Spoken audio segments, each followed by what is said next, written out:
You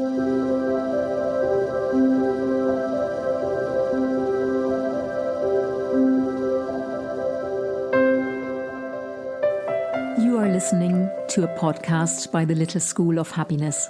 My name is Sandra and I'm your host.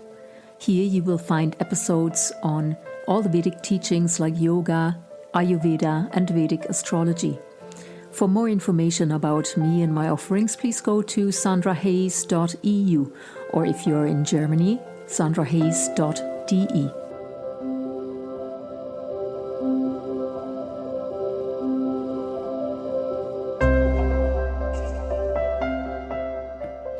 Hi again, Aoife. It's great to see you again. Hi, Sandra. It's a very sunny Ireland. It's such a novelty in this country, so I thought I'd mention it. I know. It's funny because sometimes I look at my weather app, and lately Ireland actually has done almost better than south of Germany here. So it's a couple of degrees warmer, but we're getting there now. The big fear here is, if you get a nice Easter, are you going to get a nice summer, or is this the summer? So you got to make the most of it. Yeah, that's right. Yeah. Well, if it's not a great summer, you can still stay at home and listen to podcasts. So there you go. Hours of entertainment. Exactly. Yeah. So we have a really interesting topic today because we had a request to talk about Sade Sati.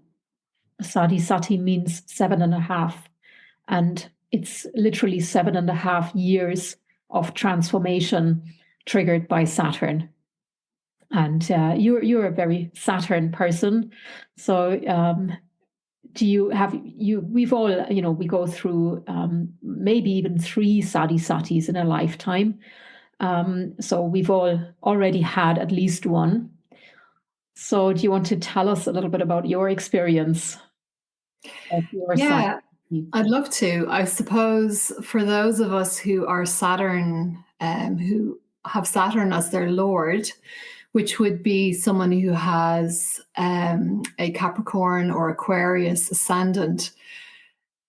Sade Sati, yes, Saturn is working with you, but when he's your Lord, it's a little bit easier. It's almost like, Saturn, if you come in with Saturn as your Lord, I think we may have mentioned you're old when you're young. Yeah. So by the time Sade Sati comes around, some of the lessons are a little lighter, or perhaps you feel, no, it's okay. I know this. I have the resilience for this.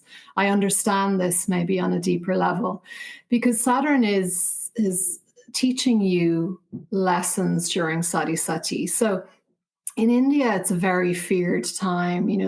They talk about Sade Sati with language that is quite terrifying. And yet, as you say, Sandra, we all go through it. Why 3, 4 times? Well, it depends on how long we live for. So Sade Sati is a 7.5 year period, and it begins when Saturn is transiting in the house before your moon. So if you have your chart, you could even just have a look at this yourself. Where is your moon? So for instance, my moon is in Scorpio. So that means that my Sade Sati begins when Saturn moves into the previous house, which is Libra. Now, why 7.5 years? Because Saturn is so slow moving. And of course, this is part of his quality and his power. It's all about obstacles, delay, endurance, determination, resilience, but it's a slow, heavy energy. And sometimes he goes retrograde, so it gets extended, but it begins in the house before where your moon is placed in your birth chart. Then when he is directly on top of your moon, this is the peak. So peak Sade Sati, probably mid 7.5 years. And then you're still in Sade Sati when he moves into the house after. And so all in all, if we add it up, it's about 7.5 years. Now, if we're all going to go through this, why should we be so afraid? That's the question, isn't it? Yeah. And I think hindsight is great. And what you can do in a reading is give people the exact dates and look not to make them afraid of an upcoming or a current Sade Sati, but maybe to process and consider what Saturn taught you. What were the lessons of Saturn during your previous Sade Sati? And not surprisingly, I'm sure you find it too, people often come to you when they're in the midst of Sade Sati and That's true. they're struggling, but they don't know why. So it gives some validation and some support to why they're going through perhaps what they're going through.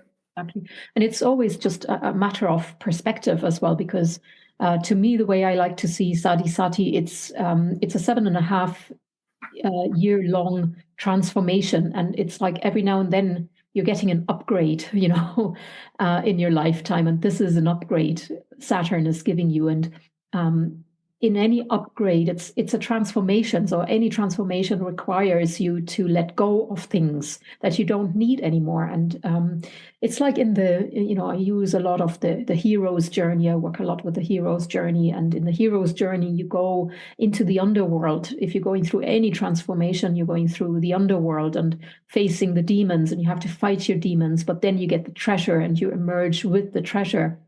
Or if you're looking at things in nature, like a butterfly transforming into, a caterpillar transforming into a butterfly, the first, and this is actually 3 stages as well, and Sade Sati has its 3 stages too. So the first stage in Sade Sati, when Saturn is 12 houses away from the moon, that's loss. That's the house of loss. So you kind of, have to let go of things, and you have to, like the cocooning of the caterpillar. And then you're starting, the caterpillar is literally starting to fall apart.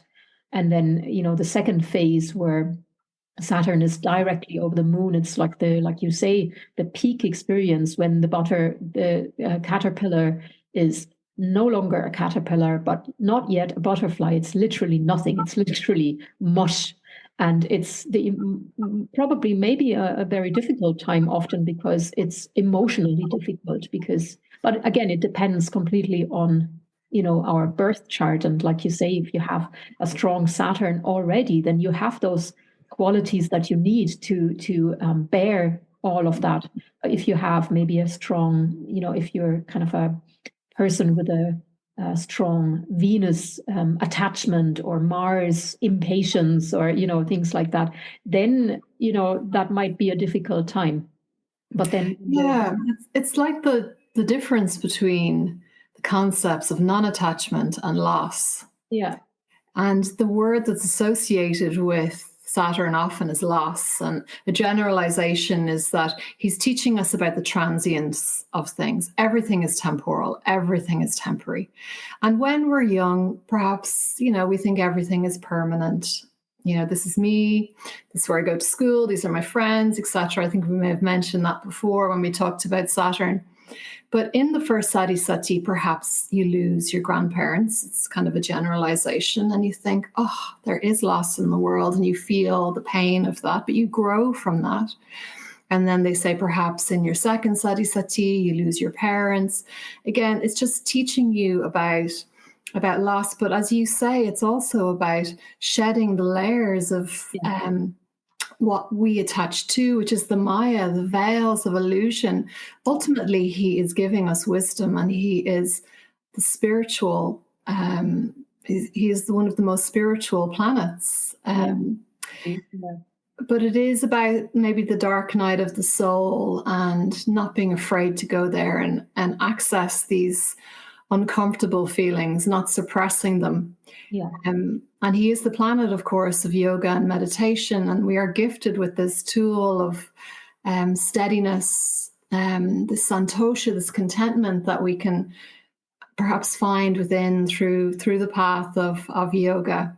I have a short story now, not too long. Yeah. From Andrew Foss's book, because I love how Andrew Foss speaks particularly about Saturn. He speaks about Saturn moon, and how he was very depressed in his younger years, and then how it helped him find spirituality.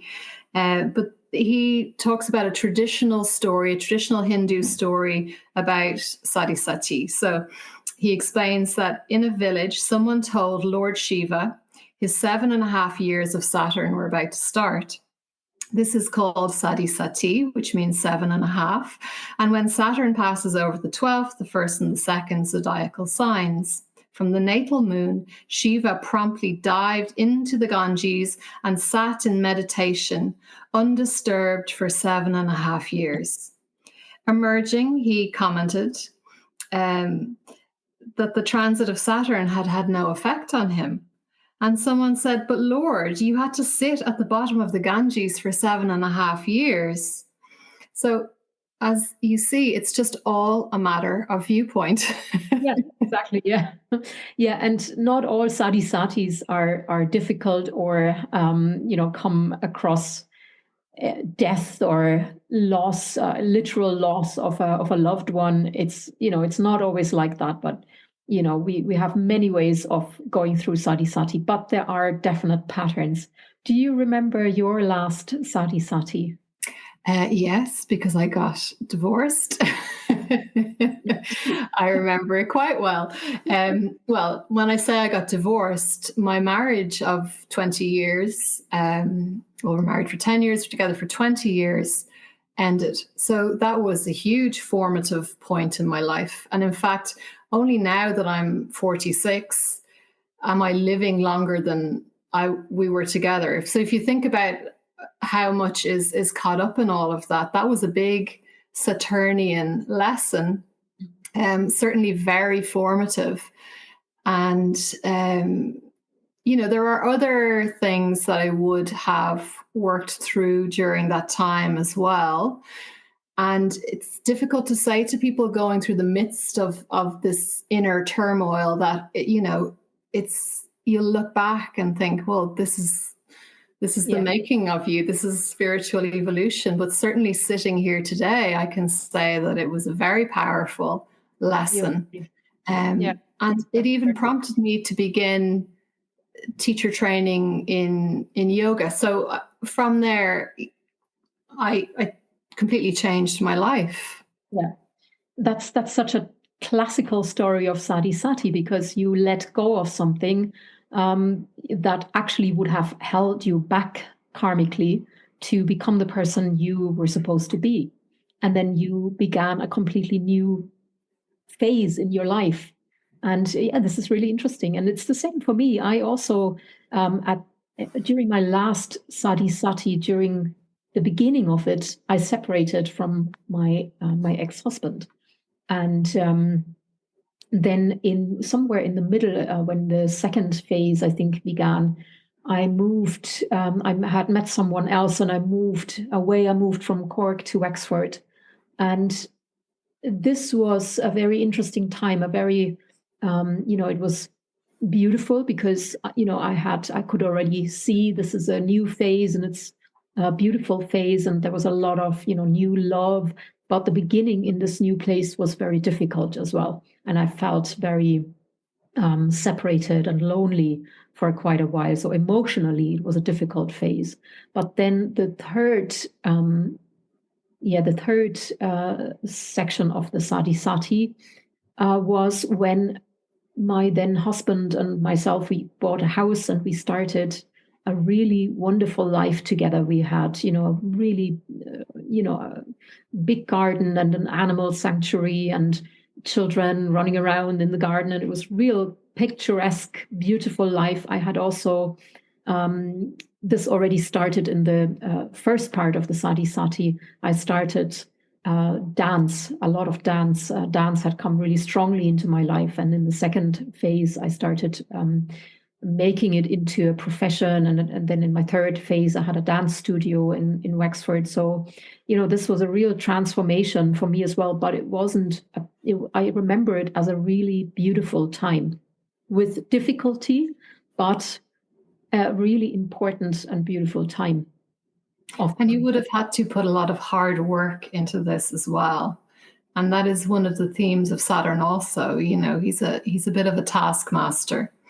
But sometimes we need the challenge, as I say, this challenge of finding myself after the separation, becoming a yoga teacher, as you say, from your experience, so much opened up for you as well. Absolutely. Yeah, absolutely. It's looking back, like you say, hindsight is always the best vision. Looking back, this was such an incredibly important transformation for me, and it led me to a much better version of myself and a much better life as well.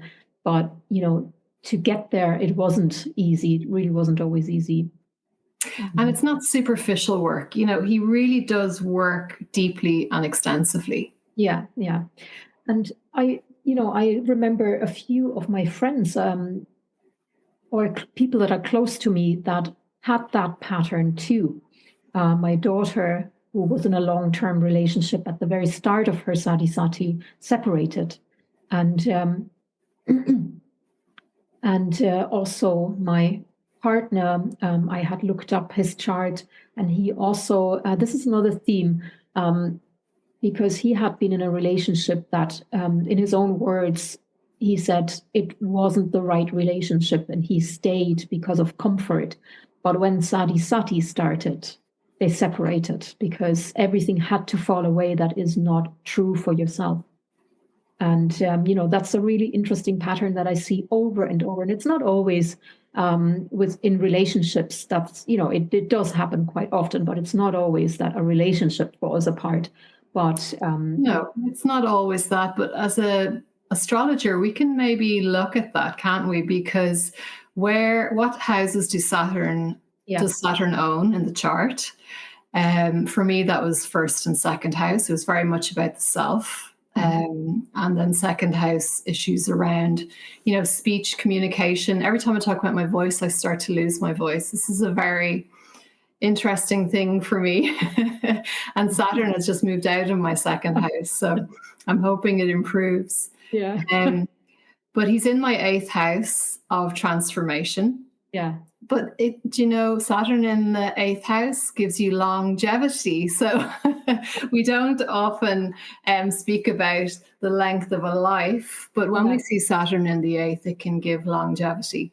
Yeah. So if we're looking at a client and Saturn is in the, perhaps the 4th house of home, mother, if he's in the 7th house of relationship, it's certainly pointing towards how he might act, perhaps, during Sade Sati.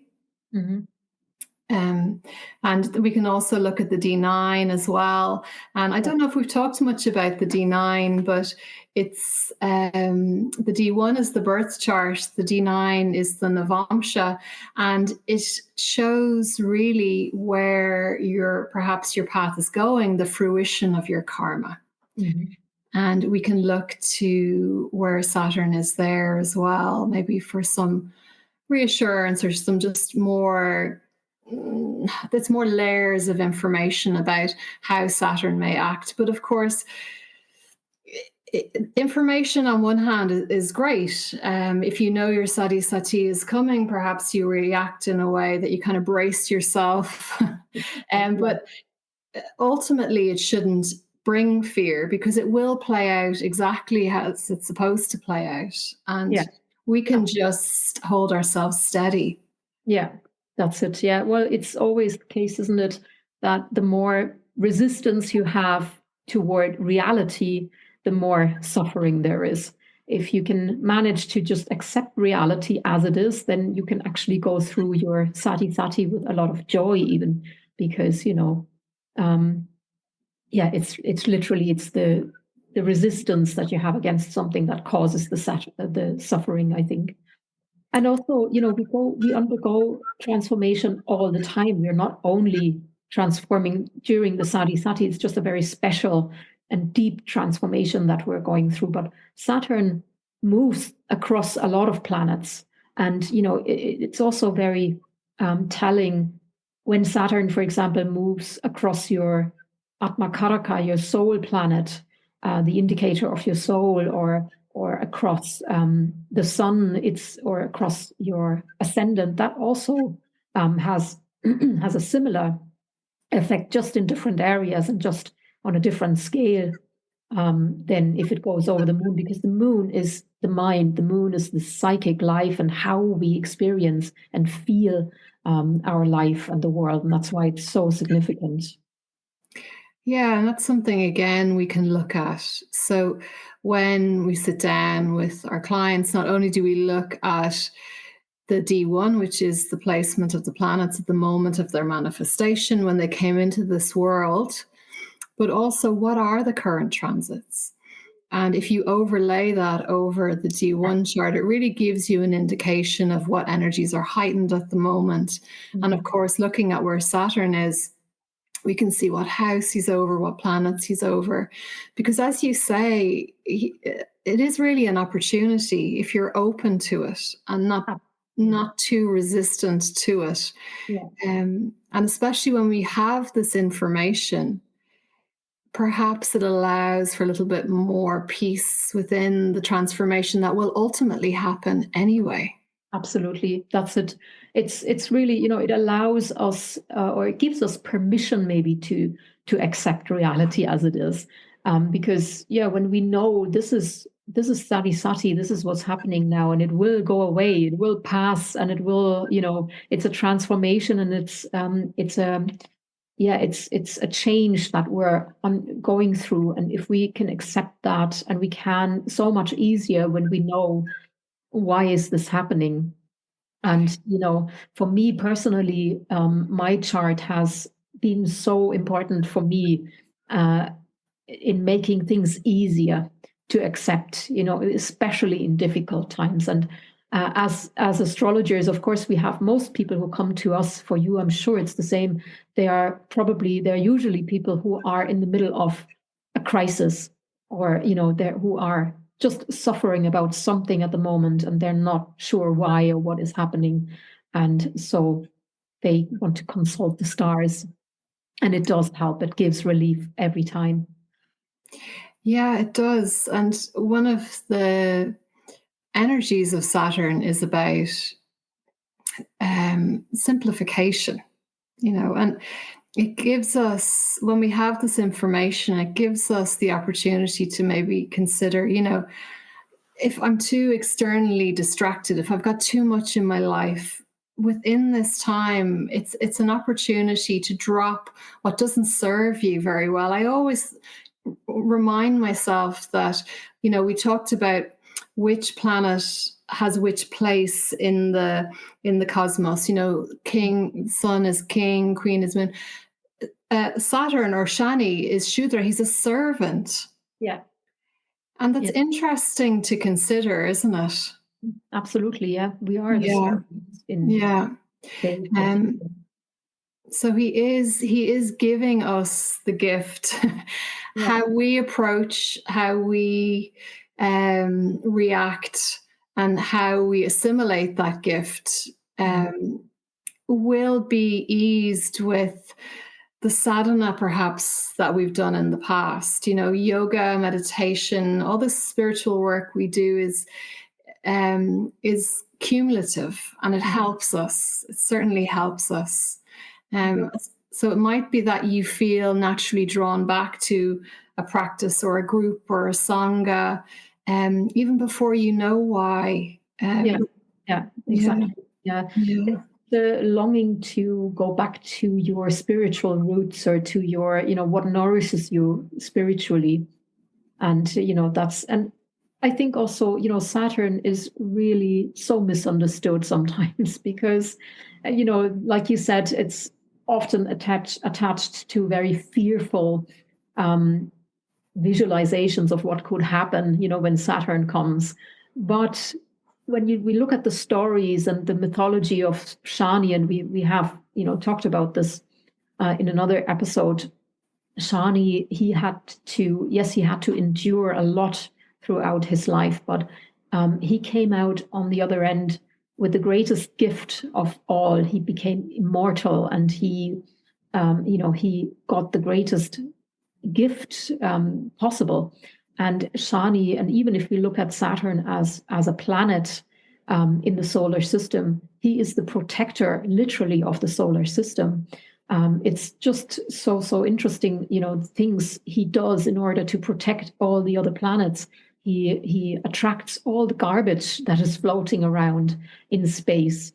And like as I learned recently, I was telling you before, I went to a lecture about the planets, and it was really interesting. I did not know this, but it was actually Saturn that saved the solar system from complete collapse, because Jupiter was moving across the solar system toward the sun, and had it just kept moving, the whole solar system would have collapsed. But Shani drew him out again and took him out of that sphere again. So on many occasions, he has really saved the whole world, literally.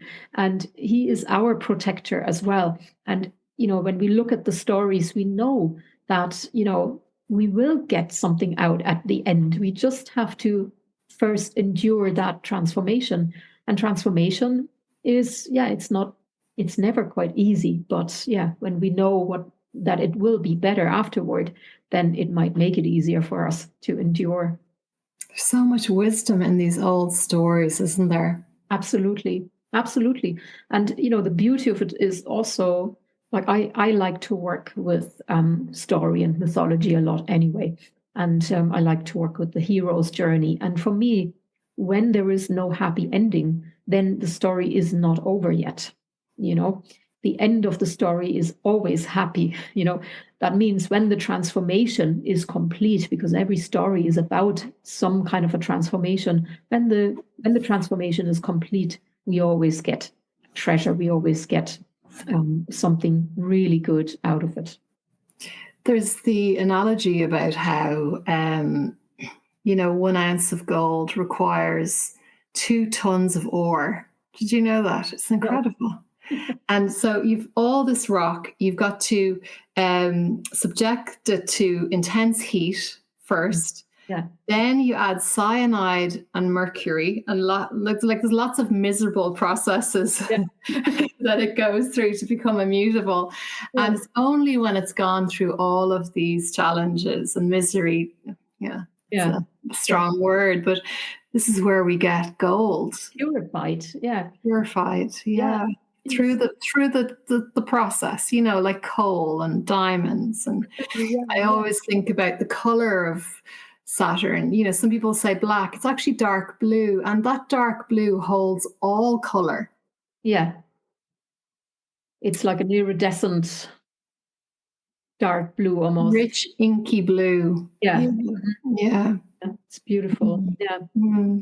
Yeah, it's a really, really, it's very beautiful.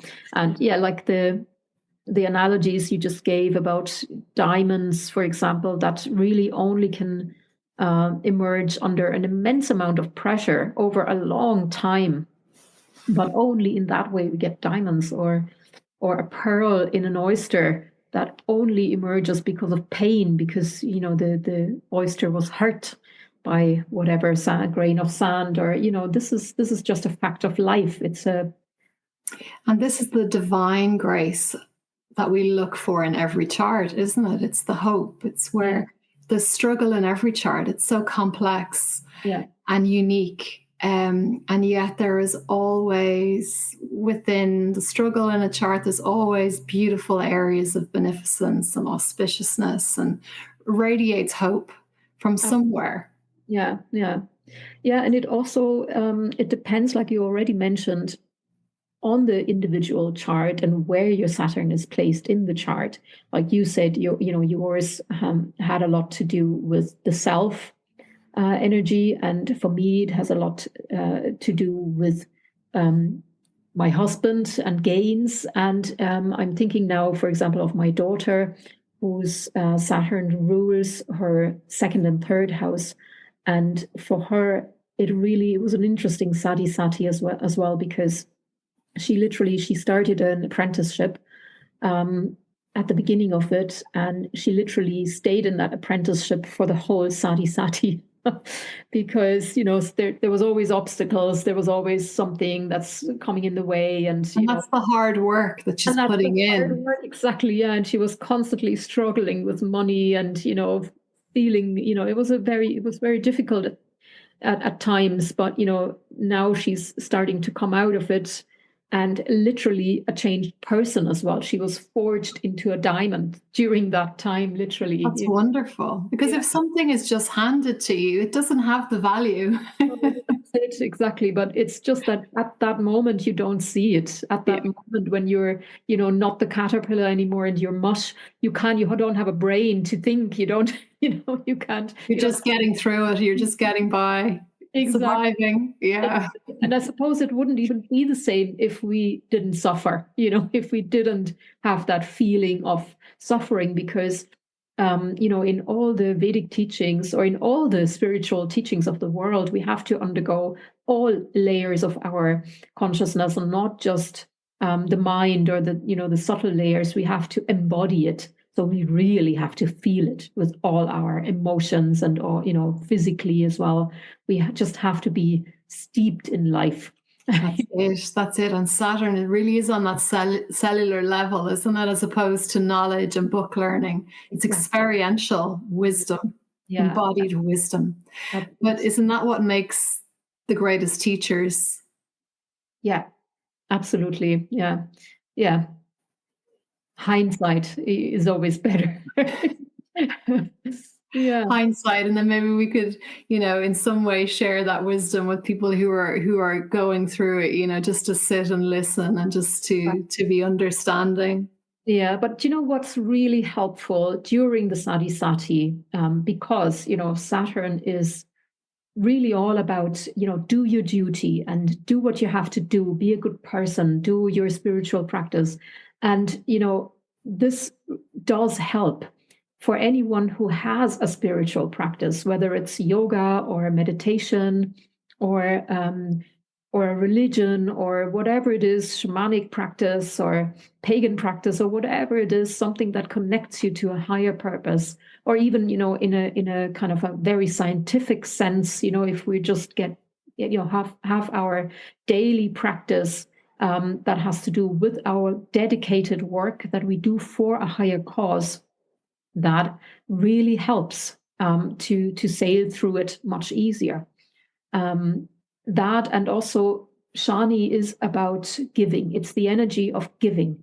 If we don't give voluntarily, then we'll be in situations where we have to give. We have to let go or of something. So it's better to just give voluntarily, and then to help. Just Shani is the servant, like you said. And when we serve, we just might as well just start serving. That's right. Start serving. Exactly. And Saturn's day is Saturday, obviously. Saturn, Saturday. It's where Saturday gets its name. And we do so much in the West on a Saturday. Like, all the shopping centers are busy on a Saturday. Everyone's getting married on a Saturday. But no. In this tradition, don't get married on a Saturday. And, ultimately, this is your day of no practice and of service, of giving back, of charity. And some of the remedies are so traditional, so simple, and so beautiful. It is doing service, doing charity on the particular day of the planet that you want to strengthen. Yeah. So in that case, it would be Saturday. Yeah. So volunteer, at a soup kitchen or something on a Saturday, one of the greatest things to do to strengthen Shani in the chart. And, to make that transition really beautiful energy. And I think also when we do these things, once we start doing them, we already feel a sense of satisfaction, a real inner satisfaction that comes from Shani, that is like almost like the nervous system is calming down because Shani is satisfied, or it's, it's like an inner archetype. I kind of see the planets as inner archetypes as well, and in our own inner parts. And we have that part in us, Shani or Saturn. It's a part that we already have in us. And once we connect with that part and strengthen that part, then we feel better. And if we neglect that part and if we resist that part because we don't want it, well, then we don't feel so good. It's as simple as that, I think. Yeah. I suppose the lesson really is, as you say, to trust. Yeah. To surrender, because Saturn is trying to bring us into harmony, really, with, as you, universal law, as you say, your purpose or your path. He's guiding you. And you talked about, your daughter putting in all those long hours with little pay in her apprenticeship. Yeah. And it just reminds me of what they say about Saturn. He brings delays and obstacles, but he delays, he doesn't deny. And it's good to remember that. Really important thing. Yeah, to remember. You're very right. Yeah, absolutely. All right. Well, that was really lovely talking to you again. So I'd love to, to say thank you to the person who sent in that question, because it was great to be able to talk about a topic, wasn't it? Absolutely, yeah. And I really love it if more questions are coming in, because this is a great way to, to just reply and to talk about, because there are very interesting things. There's the whole topic of Vedic astrology is so complex and so broad, and it's really good to know what is actually, of interest and what people really want to know about. So yeah, this is great. Lovely. Well, thank you, Sandra. Hopefully we'll talk again soon. Yeah, I'm sure we will. Thanks so much, and I'll talk to you soon.